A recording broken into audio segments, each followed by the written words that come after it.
السلام علیکم رحمۃ اللہ وبرکاتہ۔ لاکھوں کروڑوں درود و سلام محمد مصطفیٰ صلی اللہ علیہ وآلہ وسلم اور آل محمد پر۔ ناظرین، آج کاشف عباسی کے پروگرام میں مصطفیٰ نواز کھوکھر، رؤف کلاسرا اور اظہر علی کاظمی نے شہباز شریف اور پی ڈی ایم حکومت کی اس طرح کلاس لی کہ ان کا سارا کچا چٹا کھول کر رکھ دیا۔ انہوں نے کہا کہ جس طرح پاکستانی سیاستدان چاپلوسی اور بوٹ پالش کر کے حکومت میں آتے ہیں، اس طرح کبھی بھی ملک کے حالات نہیں بدل سکتے۔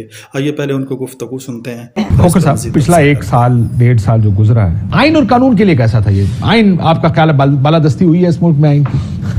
یار یہ سوری، یہ سیریس سوال ہے، آنیسٹلی اس کو جوک نہ سمجھے گا، یہ واقعی سیریس سوال ہے۔ کاشف بھائی، سوال آپ کا درست ہے، سیریس ہے، لیکن یہ پچھلے 16 مہینے گزرے، ان میں کوئی چیز آپ سے ڈھکی چھپی بھی نہیں ہے، لوگوں سے بھی ڈھکی چھپی نہیں ہے کہ جو حکومت جس وقت آئی اس وقت اس نے 2 چیزوں کے اوپر ان کا تھا کہ ہم نے 2 چیزیں کر کے تو ہم نے الیکشنوں کی طرف چلے جانا ہے۔ پہلی چیز ہم نے نیب لاز کے اندر ترمیم کرنی ہے اور دوسری الیکٹورل ریفارمز کرنی ہے۔ یہ 2 ہمارا ایجنڈا ہے جی، اس کے بعد ہم نے الیکشن میں جانا ہے۔ اقتدار کا نشہ پھر چڑھ گیا، لالچ غالب آ گیا، اور ان 16 مہینے کے اندر ہائیبرڈ سے ہائیبرڈ 2.0 کا جو سفر تھا وہ ہم نے دیکھا کہ اس ملک میں مکمل ہوا۔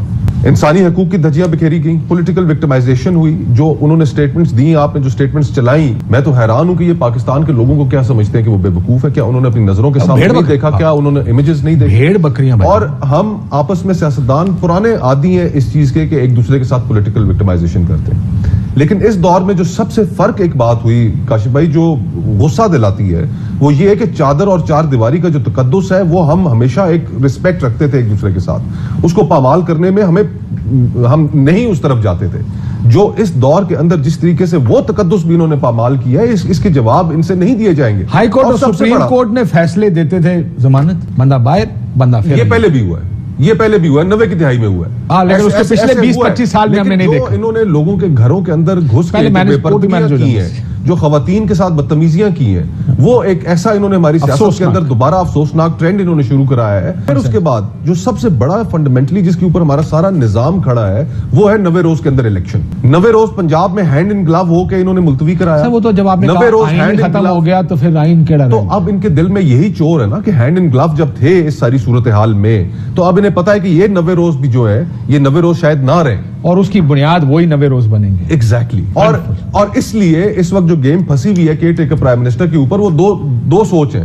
وہ ایک سوچ یہ ہے کہ ان کے دل کے اندر چور ہے، ان کو پتا ہے کہ انہوں نے 90 دن خود ڈیلے کرنے میں کردار ادا کیا ہے، اور اب یہ چاہتے ہیں کہ اس جگہ ایک سیاستدان آئے، اگلے کہتے ہیں نہیں ٹیکنوکریٹ آئے۔ یہ لڑائی تو دیکھتے ہیں ہم کہاں جا کے رکتی ہے۔ صحافت پچھلے 1.5 سال میں وہ کہتے ہیں بڑے پوائنٹس اوپر چلی گئی ہے بھائی، وہ گئی ہے، اور میرے خیال میں جس طریقے سے گئی ہے وہ آپ نے بھی دیکھا۔ آپ دیکھیں نا، صحافت چلی بھی گئی، اور 80 دن سے ایک صحافی اندر ہے جس کو یہ صحافی بھی نہیں مانتا۔ مطلب یہ دیکھیں، اسی صحافت اندر بھی غائب ہے، مطلب ٹیکنیکلی اندر ہے لیکن ایکچولی غائب ہے۔ 3 مہینے سے زیادہ کا عرصہ ہو گیا، آپ اس کو صحافی مانے یا نہ مانے عمران ریاض کو، وہ صحافی ہے یار، یہ ہوتے کون ہے فیصلہ کرنے والے؟ کون صحافی ہے کون نہیں ہے؟ وہ نہ مانے پر کیا کم از کم اتنا تو وہ کہہ سکتے نا کہ پاکستان کا شہری تھا، وہ صرف وہاں پہ بات ختم۔ اسی پہ آرگومنٹ شروع، صحافی تھا، اب ہے، بالکل ہے، ہماری نظر میں اب بات کریں گے۔ مسئلہ یہ کہ جب آپ کی وزیر اطلاعات جن کے گلے میں آج پریس کلب کے اندر اتنے پھول ڈالے گئے، ہار پہنائے گئے، وہ BBC جیسے ادارے کو انٹرویو دے کے کہتے ہیں یہ تو صحافی نہیں۔ لیکن یہ ایشو بڑا سمجھنا ہے، جب آپ اس طریقے سے لوگوں کو آپ لیبل کرتے ہیں، ان کو ایک کیٹیگری میں ڈالتے ہیں، تو پھر آپ ان کے جو رائٹس ہیں ان کو ختم کرنے کے لیے پہلا جو جسے کہتے ہیں نا وہ سٹیپ لے لیتے ہیں، یہ بڑا ضروری ہے۔ دوسری بات، وہاں پہ بات ختم نہیں ہوتی، باقی جو اداروں کے ساتھ ہوا، آپ کے ادارے کے کتنے لوگوں کے خلاف FIR، میں ابھی آپ کو بتاتا ہوں، آج وہ دن تھا جس دن ارشد شریف پاکستان چھوڑ کر گیا، اور اس کے بعد پھر کیا ہوا یہ آپ جانتے ہیں، وہی نا، اور دیگر جو آپ کے جو ساتھی ہیں ان کے خلاف بھی FIRs وغیرہ درج ہوئی۔ لیکن جو صحافت ہے، آپ کو ٹوٹیلٹی میں دیکھنا پڑے گا کہ ہو رہا کیا ہے۔ ہم اس دارالحکومت میں بیٹھے ہیں، لیکن یہ تو ہمیشہ ہی ہوتا ہے، نہیں، یہ کاشف صاحب یہ والا جو ہے کہ ہم کنڈون نہیں کرنا چاہیے، لیکن یہ ایک سائیکل نہیں ہوتا ہے، پہلے بھی ہوتا ہے، لیکن جس لیول پہ ابھی ہو رہا ہے، ٹو بی آنےسٹ، اس کی کوئی نظیر نہیں ملتی۔ یہ میں بڑی ذمہ داری سے آپ کو کہہ رہا ہوں کہ اس کی کوئی نظیر نہیں ملتی۔ ہی سینگ اس کا کوئی مثال نہیں ہے جس لیول پہ اب ہو رہا ہے۔ مطلب ہمارے دور میں تو وہ بالکل ٹھیک کہہ رہے ہیں کہ اس کی مثال نہیں ہے، لیکن اس سے پہلے تو چیزیں ہوتی رہی ہیں۔ مطلب جنرل ایوب خان صاحب کا دور میں اس سے زیادہ سخت ہوئی۔ صاحب اب جمہوریت کو ہم مارشل لاء کے ساتھ ملانا شروع کریں گے۔ پہلے کی بات کر رہا ہوں نا، آپ یہ رائٹ، نہیں، اگلی بات، ان کو اب جمہوری کہتے ہیں، جو جا کے خفیہ میٹنگز کریں، مطلب گاڑیوں میں چھپ کر جائیں،